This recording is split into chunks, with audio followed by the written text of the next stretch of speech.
It's the Final Word Champions Trophy Daily, brought to you by McInnes Whiskey. More about how you can get 20% off your investment with them later on. But, well, it's been Game 3. It's been at Karachi. It's been Afghanistan. It's been South Africa. And it's about to be Danyal Rasool from ESPN Cricinfo, who's going to tell you all about this game in 30 seconds. Well, this is what happens when you see a side who's been practicing in Pakistan for the past couple of weeks. South Africa did precisely what New Zealand did to Pakistan the other day. They had a template, they batted first, and you have a team contribution where Ryan Rickleton, who's been in good form across formats really, he takes charge. And then you've got the middle order who Temba Bavuma, Rassie van der Dussen, Aiden Markram all score 50s. South Africa again produced what I think is a par total, not too much above par. But when you have a very good bowling lineup as well, which South Africa didn't in that tri-series, but now they've got Marco Jansen, Kagiso Rapada, those guys coming back. Afghanistan's batting in this format isn't quite as lethal as it is in the shortest format, and 315 probably was always going to be a step too far for them. Continue to lose wickets, 50 for 4, the game's realistically probably over, and then you're into damage limitation. And they just about managed that, 66 runs with the last 3 wickets, but in the end, I think the outcome was clear from about 2 hours before the game actually ended. Daniel, you basically said that we should just go home now. But to cover off what happened, Afghanistan lost by 107 runs. We had no idea whether they were trying to reduce their run rate or get Ramat Shah to his 100, or whether they were even trying to win the game for the last 15 overs. As I always say, it's a time-honoured phrase, isn't it? Never write off South Africa in a group game that will not determine whether or not they win the trophy. You can write them off in the final, by all means, but never write them off at this stage. Just fill in some of the blanks there, and we'll come into it all in a lot more detail shortly. South Africa, they won the toss, they elected to bat. It was probably the right thing to do, and they were held together by the 5th ton of the Champions Trophy, this time by a man whose name even ends in ton, Rickleton. 103 for him. He's only just turned up in one-day international cricket. He's 28 years old, I think. He's only playing his 7th or 8th one-day game. One-day international, 103 from 106. He was ably supported by Temba Bavuma, his captain, Rassie van der Dussen, Aiden Markram, all making half-centuries. It felt like, actually, South Africa were about 30, not under par, 30 away from what they could have gone if they'd just kept on cracking on, but they didn't. They never really went particularly quickly, and if it weren't for the last 3 balls, they'd have ended up with a little more than 70 in the last 10 overs. They ended up there with 315 for 6, and you knew they'd kind of won the game, unless Bazball, by which I mean Gurbazball, could come to the fore. Unfortunately, Gurbazball did what Bazball does, which is look really pretty, hit a 4, and then got out. Thereafter, there was only one man, Ramat Shah, who held the South Africans at bay. There were how many? 1, 2, 3, 4, 5, 6 players who got between 10 and 18. You don't win one-day internationals with that, even less so when you're chasing 315. I want to get straight into the meat of this, Daniel, and you've touched on it a little bit in your opening summary. A lot of people said to me, what do you talk about South Africa? Because to me, South Africa is a serious danger in this group, which has got a weakened Australia and England that's out of sorts, and Afghanistan, who blow hot and cold, although they have had, they nearly made it to the semi-finals of the World Cup. I thought there's every chance these guys make the semi-finals, surely. People said, no, they're rubbish. Their fast bowlers aren't good enough. Well, you mentioned it there. Rapada, Jansen and Gidi on this pitch, which I was told today by Ramiz Raja, I'm hoping you can actually verify this, is from the Wacker. It's made with Perth clay, I was told. This is the pitch that came in to make the Karachi square bouncier, and we saw ball bounce. And we saw if you get tall fast bowlers, big fast bowlers bowling a hostile length, that actually South Africa have got as good a fast bowling attack as any. Do you remember when Ramiz Raja was PCB chairman and all he seemed to be able to talk about was Australian pitches?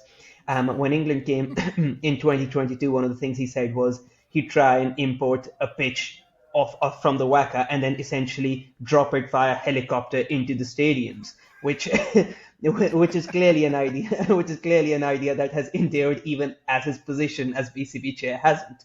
But in terms of the actual game and the way South Africa play it, what I find interesting is South Africa, like New Zealand, were here, played a couple of games in that tri-series. Isn't it interesting to you that the only side who seems not to be able to learn any lessons from that tri-series in Pakistan were Pakistan themselves, because South Africa seemed to have figured out what they need to do. They never needed to go, as you said, they never really got into fifth gear. They didn't need to bring a gun to a knife fight. They just brought a knife to a knife fight, and they knew that'd be fine. They only really accelerated partially in the last 3 or 4 overs. Got to 315, were comfortable, only got what they thought they were comfortable their bowlers would defend, didn't need to go 350. I thought South Africa batted much better against Pakistan about 10 days ago when they put up 350 but on this very pitch. But at that time, they didn't have Jansen and Rabada to turn to. And in the end, Pakistan ended up chasing that very comfortably. With ICC events, I think pitches can be slightly different. And there's a theme emerging potentially in this trophy already, where chasing totals may be hard. Pakistan never really got near New Zealand's total, and even though the India-Bangladesh game was in Dubai, I didn't really think India looked quite comfortable chasing 229, 230. There was a drop catch, I think, when India were about 80 runs away. If that had been taken, that chase gets a little trickier as well. Which brings me to my other bugbear. When people talk about dew in Pakistan this time of year, I do not think dew is a factor in Pakistan at this time. New Zealand had to bowl second in Karachi and spun Pakistan off the park. Which it's a good sign for the trophy, because I don't think it's ever good for cricket when teams start bowling first simply because they're scared of the dew. But yeah, I think South Africa in the end just needed to do the basics well. They did them clinically, and as you say, in group games where the pressure isn't quite on and they don't let their mind games essentially get the better of them, they are arguably the best tournament side in the world in that very specific narrow constraint. Let's get a little bit into Ryan Rickleton, because he was the was he the standout batter? I mean, in a way, Robert Shah was most fun to watch today. But Ryan Rickleton, his 100 was the innings around which South Africa were able to get that large total, and it was because he was able to keep that scoring rate going through those early phases, the first 10, 20, 30 overs. The fact that they only got 85 in the last 10 should have been a disappointment, but it tells you that they were on 230 for, I think it was 3, wasn't it, when they came into the last 10 overs. And that was in part because his 103, it took up 106 balls, 7 fours, 1 6. I mean, this was quite masterful batting from a guy with very little experience. And yeah, Aidan Markram bashed his signature half century. Don't forget, this was a South Africa without Heinrich Klaassen. Very briefly on that. We've been told slightly conflicting things: finger injury, soft tissue damage to the elbow, a little bit like the other day when we knew nothing about Fakhar Zaman, really. We had 3 different conflicting reports. I don't care. I don't care about medical reports anymore because I don't believe any of them. But crucially, he was left out as a precaution. Quite rare in the Champions Trophy that you ever have a precaution, because every game's pretty much a knockout. But anyway, he wasn't there, and so even without him, they were able to get to this imposing total. Talk to me about Rickleton. He was out in quite an unfortunate manner as well. Rather brilliant piece of work from Rashid Khan, who'd hitherto fielded terribly off his own bowling until that point. It was quite a masterful knock, wasn't it? Now, this is a player I think who's beginning to get comfortable with the international game, and not just ODI cricket, because as you say, he's not that young anymore. He's someone who's been talked about. I was in South Africa for Pakistan's Test series, and you talk to some of the local journalists and some of the fans there, and they've been talking about Ryan Rickleton for 4 or 5 years as someone who's maybe their next generational talent. And then you see he does well on the domestic circuit, never really gets the opportunities that you feel his talent deserves internationally. In that series, he destroyed Pakistan in Cape Town, where it was only his 9th Test match. He scored 259. South Africa put on 615, and what I was told at the time was this doesn't have to do with him figuring out his red ball game. This is just him being confident enough now to be able to understand what's required for him, and because his talent was never in question, they thought whatever was needed of him would happen regardless of whether it was an ODI or a Test match. And here, I think one of the things that he understood well was I think Afghanistan bowled quite well in the first 15, 20, 25 overs. I don't think they gave too much away. I think part of the reason South Africa couldn't really get away was that Afghanistan's bowling made high-risk shots literally quite risky. And Rickleton understood that the only way Afghanistan were going to really get into the game was if they were able to get wickets. He knew as even if he was going at a run a ball and South Africa were keeping wickets in hand, they had just about enough to get to the finish. And then after that, South Africa in this kind of tournament with this kind of team can turn it over, especially against a South Asian side, can turn it over to their fast bowling, which proved too hard to handle for Afghanistan in the first 15 to 20 overs. And so, in that sense, I think it was not just a well executed performance by South Africa, it was also, I think, tactically quite astute because they understood what was needed at a time when I can easily see this being the kind of game where England hit and smashed a few and got all out for 225 and then it's game on. But South Africa didn't let Afghanistan do that. Well, they only scored 25 fours and 5 sixes in their innings, which is only 130 runs, isn't it, in boundaries? Just a, sort of a quick pars of the Afghan bowlers because they were all pretty disappointing today. Fazil Haq Faruqi is somebody that we love to see bowl, but 1 for 59 off 8. He never really found his lines of length. Mohammed Nabi was the pick, 2 for 51. Got a wicket with his very first ball, which was rather lovely. Got rid of Tony Dazorzi, a man whose name is impossible to say without mentioning he's a no yoik gangster. 2 for 51 from 10. Rashid Khan. Let me tell you something about Rashid Khan. Do you know of all of the players to have taken 17 wickets in ICC tournaments ever, right? 17 or more wickets. He has got the second worst average. He did average 47 before the start of today. He will now average somewhere nearer 50. 10 overs, none for 59. As usual, he didn't turn a single ball. He let a few balls run through his hands. He's a fine T20 bowler, but he was easily played off today. Noor Ahmed, we'll get very excited about Noor Ahmed, don't we? Left arm mystery spinner. He bowled abysmally the first 4 or 5 overs, both sides of the wicket, absolutely dreadful. Came back very well at the back end. Came back very well, but ended up with 9 overs, 1 for 65. So, there wasn't a lot really to write home about when it comes to the Afghanistan bowling. However, when we come to Afghanistan's batting, it's a different story again. I'm afraid there was even less to write home about. I'm not sure. Would I have written anything? Dear Mum and Dad, nothing to see here apart from Ramat Shah. I think the thing about Rashid Khan is there an argument to be made that this potentially is his weakest format? Afghanistan don't really play too many Test matches, but whenever I see him play Test cricket, I think he's really good, one of the better leg spinners out there.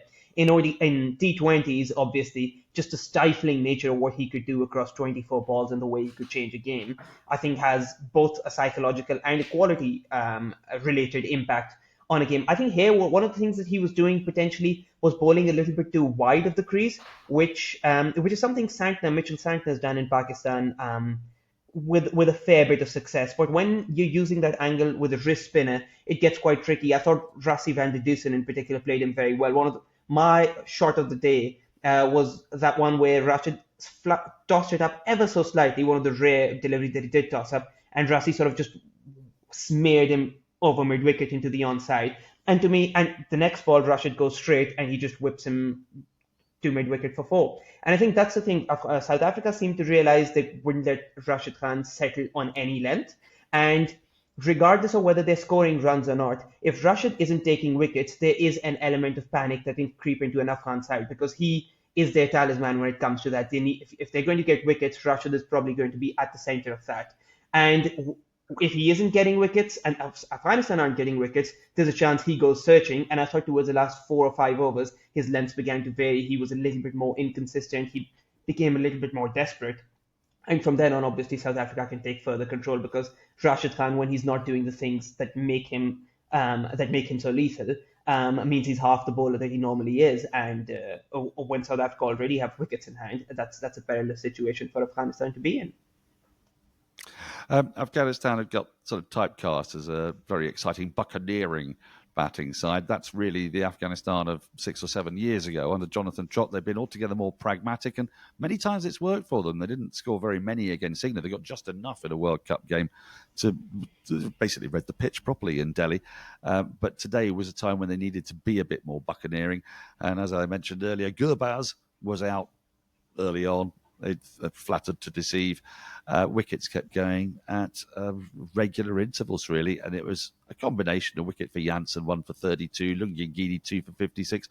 Kagiso Rabada was impressive, and he was He roughed up a few of the Afghans, you'd have to say, with 3 for 36. Vian Mulder, they'll be most delighted about, because looking on paper, their side, he's probably the weakest link. He took 2 for 36, was never really put under a lot of pressure. And Keshav Maharaj got plenty of spin to finish with 1 for 46. Last word on Rebat Shah, because, look, this is a guy who scored 234 in a test match, and for about half an hour he was Afghanistan's leading run scorer in test match history, and then his captain Hashmatullah Shahidi went past him, and it always feels like he does really, really good things, and he's destined to be slightly forgotten. It'll be forgotten again today, really, won't it? That 90 from 92, but there were some good blows in there. 9 fours and a 6. He looked good.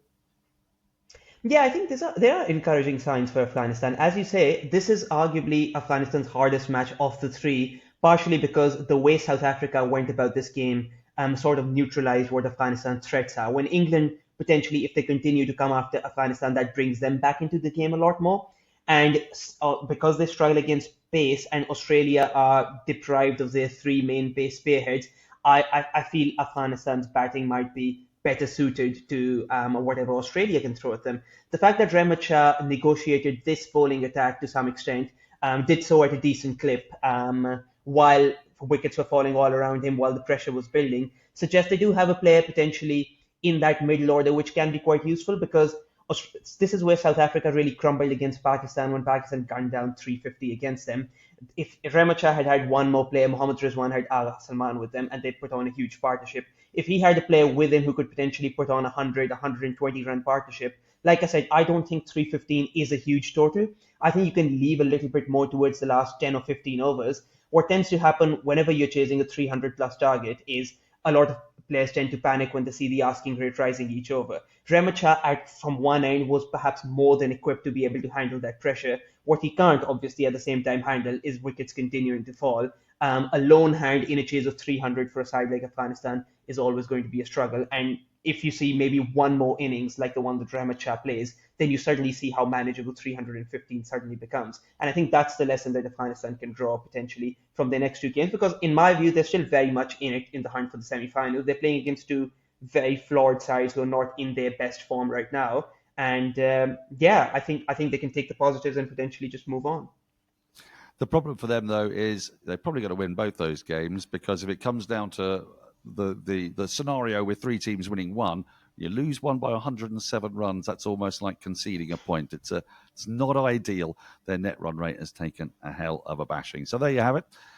Afghanistan absolutely walloped by 107. We're off to the break, where you're going to hear a bit about our pals at CBUS Super, and then we'll be back with the Hall of Fame. Welcome back. It's Hall of Fame time in association with McInnes Whiskey. These guys specialize in sourcing branded single malt Scotch whiskey cask. Single malt whiskey, the Ferrari of whiskey, the very best whiskey that money can buy, and they sell it by the cask. So the idea here is that you team up with your friends, you buy a cask of whiskey, and then it matures. It gets better and better in that lovely casket, whatever it's made of, oak, some kind of wood. I don't know these things. It's all spookery, but it just gets better and better and better and worth more and more and more. And unlike other investments that you put stuff in, you don't get taxed on it, because it's classed as what's known as a wasting asset. Now, I'm a wasting asset, but I have to pay tax. But you don't have to pay tax on single malt Scotch whiskey, because the idea is it's not supposed to get better, but it does get better, and it continues to get better. Now, it's a little pricey, £3,645 for an asking price, but, you get a bunch of friends together, you get 10 people together, and you've got money down the line. Show some patience, and then ultimately this mature and delicious amber nectar can be yours to own, yours to drink, yours to sell, yours to do whatever you want with. All the details are in the show notes. Do check them out. But I'll just let you know that prices start, as I said, around 3,500. But final word, listeners, you get 20% off. Now, 20% off something that's also going to appreciate in value. It's a no-brainer, folks. You go to the checkout, mckinneswhiskey.com. You'll find it, as I say, in the show notes. You put in ICC Whiskey Cricket 20 at the checkout, and Bob's your uncle. Life's a good one. Now then, Hall of Fame. I've got a couple pretty short. I'm going to see where you go first, though, Daniel. What's your Hall of Fame entry for today? You alluded to it, which is a shame because I picked this out early. It's Ryan Rickleton played a good innings, but I think the way it ended sort of encapsulated the kind of day Rashid Khan has and how he tends to steal the headlines regardless of whether he plays well or not. As you said, he didn't bowl particularly well. He didn't feel well at all off his own bowling. But then, but then when it comes to the 36th over, they need a wicket. He can't find one with his bowling at that moment. So he essentially manages to fire one back at the batter.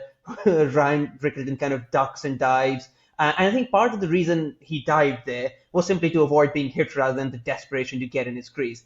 But he was so flustered by that, he got his bat in when he dived the wrong way around. He would have got there in time if his bat had been grounded, sort of pops up, and the wicketkeeper whips off the bails.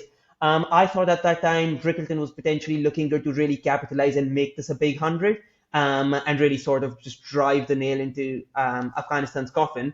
But then Rashid Khan just finds a way to contribute for his team in a moment when it looks like maybe Afghanistan are coming back into it.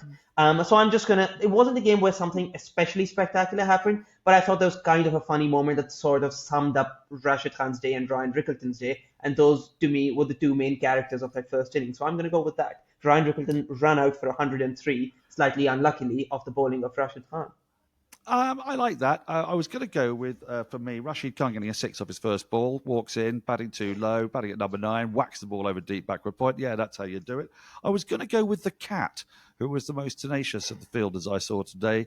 There was a black cat. He wandered around the outfield all day. I loved that cat. He was kind of gorgeous, and then at the end had to be shooed off by Rabada. But for me, it's going to be Ibrahim Zadran, who was struggling massively against Rabada. He had the wood over him. He was probably in very hostile fashion.